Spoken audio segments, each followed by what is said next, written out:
All right, let's. I got to ask you guys about that San Francisco Cleveland game because you touched up on it a little bit before. So I don't know what you felt, but San Francisco gets the first down, 45 seconds left. Receiver runs out of bounds. They don't have any timeouts. At that point, they decide to go for the field goal. They run the ball for 3 yards. They spike the ball. They let the clock run, and they put the game in the hands of a rookie kicker at a reasonable distance, but it's still over 40 yards. You mentioned he already missed it. Weather conditions are tough. Did you think Kyle Shanahan did the right thing, settling for the field goal? And again, 45 seconds. You could still throw the ball a couple of times. You could still stop it. They spiked it. Or do you think that they did the right thing? I think Shanahan made a huge mistake earlier than that, even, if you will, Greg, when he drafted this place kicker and cut Robbie Gould. I mean, this guy's a Hall of Fame place kicker, and he's still got leg, and he's still got yards, he's still got accuracy, but they wanted to go a different direction. We saw it last year, Victor, when the Browns made Cade York, I think, a 4th-round pick for the Browns. We had a boomer leg, and he boomed himself right out of town with a few very inconsistent kicks. And this kid from Michigan was highly touted, a 3rd-round pick. And I know he's got all the confidence in the world in him, but I think looking back over his shoulder here, I think Shanahan might be second-guessing himself. You know, people learn, coaches learn, teams learn. Cleveland has a veteran kicker right now as well in Hopkins.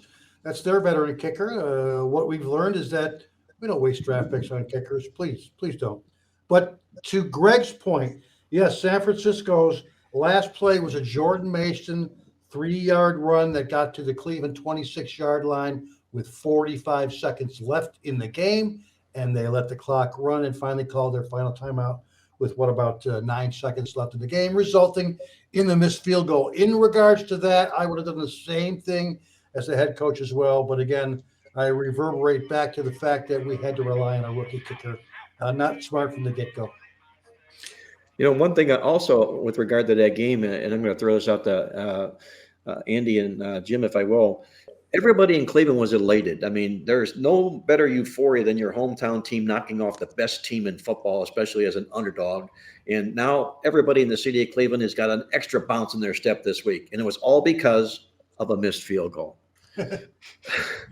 And if the missed field goal doesn't occur, they're down in the dumps in Cleveland here again this week.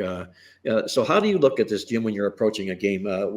They were fortuitous in doing just that, but they did it because of their defense. Do you see Cleveland coming up with as strong of an effort this week as they did last week? Is it possible to get up like that against the Indianapolis Colts as opposed to playing the San Francisco 49ers? Well, I'm going to go one point that you made about cutting Robbie Gould. I think that was the big mistake. But this is the same team that spent a lot of draft capital to get Trey Lance. So they do make mistakes. Now, as far as that's concerned, they're going to Indianapolis, and Indianapolis just ruled out their starting quarterback for the year. He's having surgery on his shoulder, and they're playing with Minshew now. And Minshew is a good backup. He comes in the middle of a game after something happens to the starter, and he usually looks pretty good. But his history is he's not looked that good when you prepare for him. And he didn't look very good last week. Now, Minshew's going to be going up. Good point, Jim. Real good point. Sorry.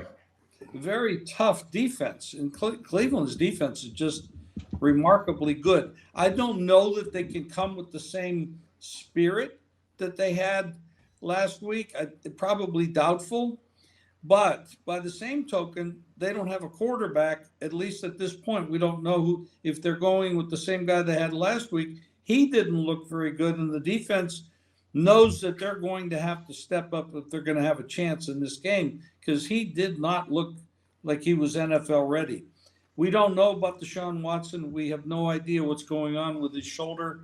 They announce him in, and he doesn't play, and so it's a little bit of a mess there. But Cleveland is used to being in the dumps. They've been in the dumps for about a half a century. So rub it in, why don't you? You talking about Deshaun Watson rubbing it in, or the Cleveland Browns? Marc, come on, that's too easy. All he needs Yeah. is a good massage, Deshaun Watson. He could be back on the field. I mean, my I goodness. don't know that he didn't pay him enough money. I mean, 230 million guaranteed. I mean, why should he have to play? Hey, Greg, I'm sorry. We kind of got on a divergent, off a divergent path there. I think we kind of answered your question. Yes. And I didn't mean to jump in there with you and start answering other questions. That's So okay. I did have one comment that I wanted to make about last week's game that you were discussing about whether the decision was right. And of course, if the field goal goes through, nobody's questioning the decision. But to me, the key can come down to two things. You want to make sure, and we've seen other coaches make this mistake. I think we talked about it a few weeks ago with McDaniel's situation with the field goal that ended up not being good. You don't want the other team to have an opportunity to get the ball to end the game. So you wait as long as possible, and you're going to put it on the leg. Yes, it's a rookie kicker. Yeah, maybe they could have tried to gain a few more yards if it wasn't fourth down to get that. But at the same time, the conditions were such that it was a low-scoring game, and even if they got the ball back with 32 seconds remaining or something, based upon how the game was played, Cleveland was not going to go down the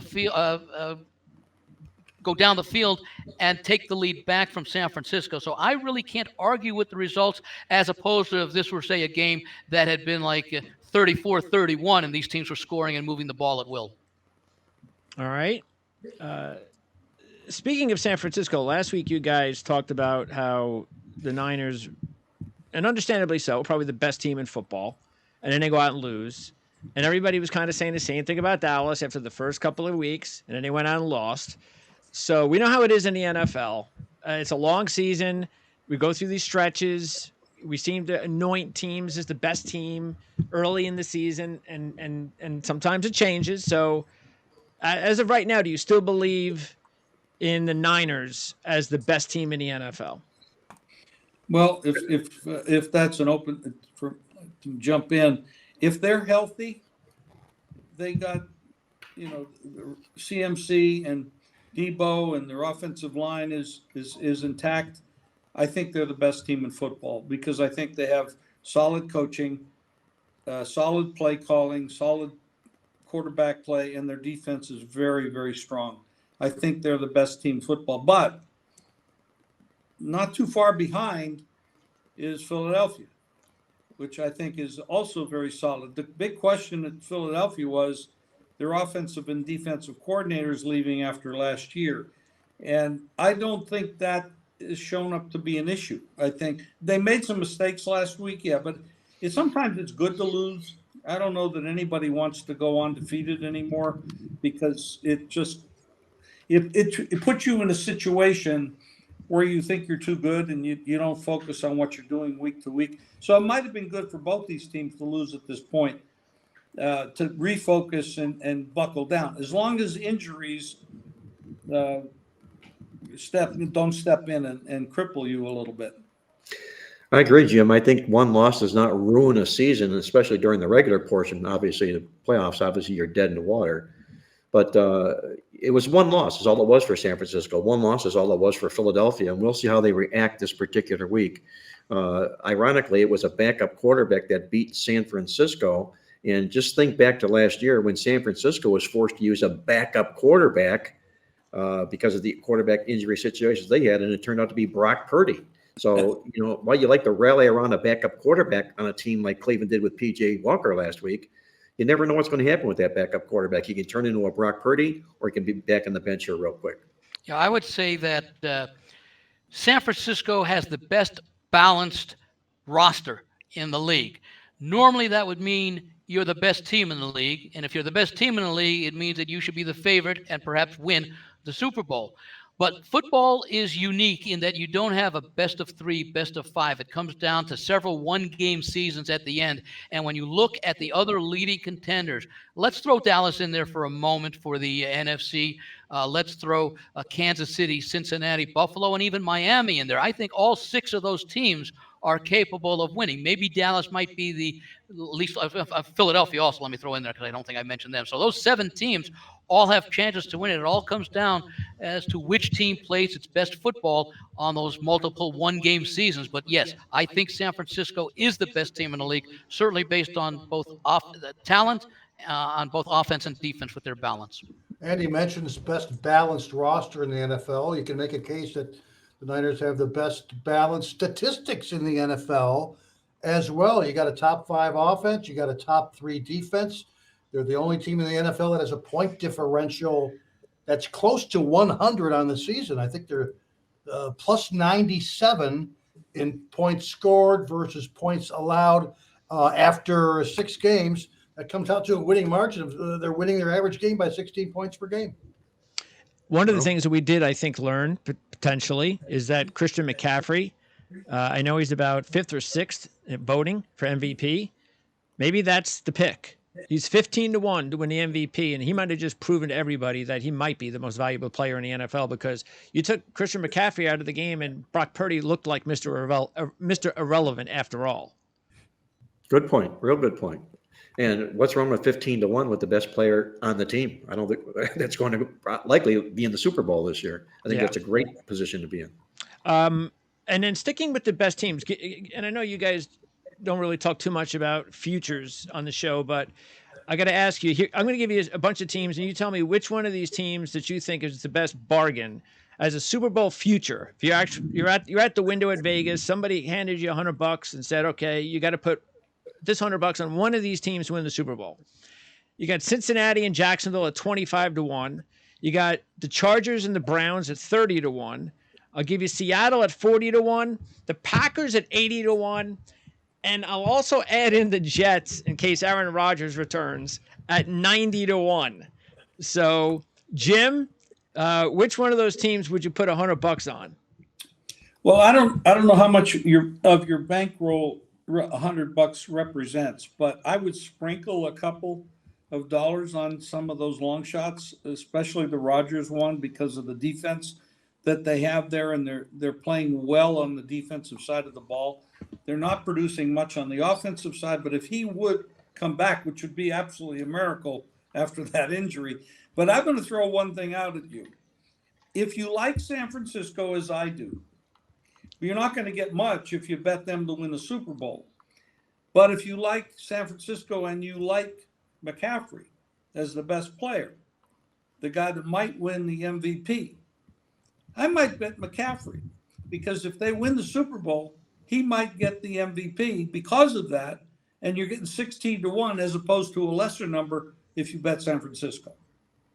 And they give the MVP out right after the regular season? I think it's announced between the last championship game and the Super Bowl, if I'm not correct. So that actually even works in your favor, Jim, because they don't even have to win the Super Bowl. And if they lose the Super Bowl, he could still get the MVP. That is true. I mean, it's just a number play where you're getting 16-1 or basically playing the favorite. Greg, what were the first 2 combinations you listed at Cincinnati and Jacksonville at 25-1. And the ones at 30-1? Cleveland and the Chargers. I'd like to bet Cleveland, but we don't know about the quarterback situation just because of their defense keeps them in a game. But that would be, like Jim said, a reason to play the Jets. The only problem with the Jets is we don't know, as well as he's recovering, if he would get medical clearance to play in the seasons which he has to receive. I actually have Miami at 30-1. They're considerably less than that right now. I made that back in April. But I might go with Cincinnati if we continue to see. Well, of course, the odds could change after this weekend, but Burrow looked sharp 2 weeks ago. He was capable enough against Seattle, and that's going to improve their running game, and it's going to improve their defense as well, because the defense won't have the pressure that they faced the first 3 or 4 weeks. I'm with you. I'm in agreement with the Cincinnati Bengals. Definitely the best value there. And to finish it off, Greg, I added a little bit of my portfolio of NFL MVP wagers. I did add Jared Goff, the quarterback of the Detroit Lions, who I think is some very, very good value for the NFL MVP as well, particularly the way they're playing these days. What's the number on that, Victor? He's 20-1 right now. Right. 20-1 last time I looked at. What's the price on the Lions? Good. To win the Super Bowl? Yeah. 13, I believe. 13? Yeah, 13. I think so, yeah. Yeah, because their defense has played a lot better, and they've been able to run the ball, although I think Montgomery's going to be out for a bit. Yep. Mark, This do you have one? is a Well, this is one a thought team I have that on can't- that is, like the Detroit Lions, it's a football team that a lot was expected from the beginning of the season, and they're delivering the goods. Yeah. But they came out of nowhere last year to put themselves in the conversation. Now that they're in the conversation, they're inching themselves up to where they're in the mix. I mean, everybody's got them in the playoffs right now, and can they continue to keep improving on that number? And if they do, at what point will they bust? Because Detroit is famous for choking in the playoffs. It's fun seeing them mature, though. You're Yes. seeing the evolution of a potential NFL dynasty here. They're doing things that good teams are supposed to do, and that's beat up the teams on the road like they did last week against Tampa Bay. And keep in mind, last year they won 8 of their last 10 games to show that improvement to finish 9-8, and that final win was when they knocked Green Bay out of the playoffs on that Sunday night game in Green Bay after they had already been eliminated earlier in the day from their own playoffs. I think when Seattle won. So this is a Detroit team, a lot as expected. I want to say it's been many, many years, but I think we saw when they were the Washington Redskins. I think it was either the season before the first strike in 81 or maybe in 1980 it was, where they closed the second half of the previous season on a run like Detroit had and then ended up winning the Super Bowl the following year. So it's not unprecedented. It doesn't happen very often that a team finishes one season and carries that momentum over as deep into the following season as Detroit has. The players like to play for this coach. Campbell has really got them together offensively and defensively. I remember in his first press conference, he was going to break knees and everybody sort of downplayed him as being a kook. He's not a kook. He's doing a hell of a job. He's got their attention, that's for sure. By the way, they're 13-3 in their last 16. By the way, what's the question, or one question here? Does anybody know the odds on Campbell being coach of the year? Coach of the year. He's got to be in the running right now for sure. Yeah. I would think he's probably I've got single that. digits. Coach of the year. He's the favorite No, really? at plus Wow. 250. Wow. And the other co-favorite, I'm going to let you guys guess. Kyle Shanahan. Yeah, that would be my guess. No, he's third choice. Oh, with the McDaniel of the Miami. Dolphins. Yep, Mike McDaniel. Shanahan is next, and D'Amico Ryans is. I thought you were going to say McDaniel of the Raiders, Andy. Yeah, Las Vegas bias. Come on now. He's not reading the list upside down. They won Since two you're on the straight. top of the coaches, their offensive coordinator, Ben Johnson, is Yeah. going to be a big name in the offseason. Yes. Someone's going to hire him as their head coach next year. And that is I going heard to be a somebody say that the big. Patriots should hire him. That is going to be a big hole. Yeah. Yeah, it will. So And then how the heck does Detroit fill that hole yes, when he goes? that's huge. Lastly, I want to ask you guys a college question. USC. Actually, this is regarding also a trend. This is a trend question, and this was, if I can get it. Oh, here it is. USC against Utah this week. You guys touched up on it already, and they have this trend, the Trojans overall, that says, if I can get it here it is. They're 7-1 against the spread with conference revenge versus an opponent off a straight up ATS win. So 7-1, that's nice. Here's the trick, though. The loss was last year against Utah. In the championship game of the Pac-12. So how do you handle that trend? Do you just crumble it up and throw it out? Or do you still stick with the 7-1 number?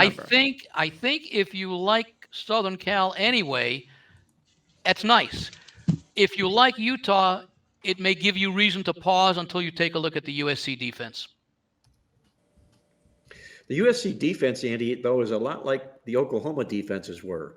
It's Lincoln Riley infused, if you will. There's very little of it, if you will, and it's probably why USC or Lincoln Riley will never win a national championship. But this weekend, this is the biggest game they've had circled on their schedule all season long. When Utah took them out twice last year and once in the championship game. When we did the Playbook newsletter, I was torn between this because Utah is the kind of team you love the handicap and you love to bet. You got a great coach, good football team. It's in every game they play, great underdog and all that good stuff. But you've got in Lincoln Riley a team that almost never loses at home. He's 40-2 straight up at home in his career, 20 straight wins in a row from game 6 on out. So do you factor in this huge double revenge chip that Southern Cal has on their shoulder, or do you back the team with the better defensive stats? That's Well, the question. I'm also looking at the way they lost last week to Notre Dame, which may have been the second biggest game, probably even bigger than their rivalry with UCLA. They put a lot into that game, and the weaknesses that they had showed that we were trying to write off, against Arizona State, against the Arizona the week before when they lost in triple overtime, going back to the Colorado comeback. It showed up again last week. That's got to be a concern it's a Utah team that is very well coached. They're certainly not going to be intimidated by playing USC. My question to you, as far as that long home winning streak, when they lost those 2 games, were they favored by significant numbers, or were they favored in a point spread range that was sort of like now, which, again, we talked about double-digit favorites in the case of an Alabama and one of the other teams we talked about, Ohio State. Was it a game in which it was expected to be more competitive than most of the games they played? Correct me if I'm wrong, Victor, but I believe he was a double-digit chalk in one of those games. I think it was like a stunning upset, if you will. I don't think people saw it coming. Maybe it was because they weren't playing well at the time.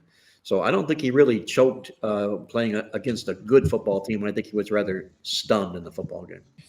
Oh, and by the way, they have the same defensive. He has the same defensive coordinator that he brought with him from Oklahoma. So, if you want to know why their defense. Yeah, well, somebody said, want to know what pictures he's got on Lincoln Riley that he doesn't want exposed. Obviously, the way to attack USC is to go after that very, very weak, vulnerable defense, particularly the secondary. But with Cam Rising not playing for Utah does not have what it takes offensively to go score for score with USC here. I'm not playing the total, but I am laying the points. It's like a counter puncher going up against Joe Frazier or Mike Tyson, if you will. How long it will before that punch lands, and will he be able to go the whole 15 rounds? Well, the interesting thing is Utah, you could probably look at them as a very similar type team to Notre Dame. Obviously, Notre Dame has the quarterback. Utah doesn't. But the defense, very similar. So they were able to find a way to rattle Caleb Williams, Notre Dame. We can't hold it past Utah to do the same. And by the way, we talked about this a lot on when we do our show, Mark, and that on my channel, and that is whenever a team has the situation what USC has, where they've lost 3 straight now against Utah, lost both games, including the playoff game last year, or the championship game, and yet they're the touchdown favorite. And in that situation, many times, as we've talked about, I love going with the disrespected team.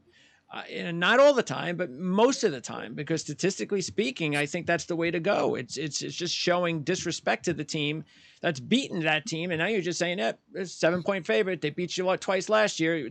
They're still the 7-point favorite." It's a little bit of what worked for the longest time in college football rivalry games.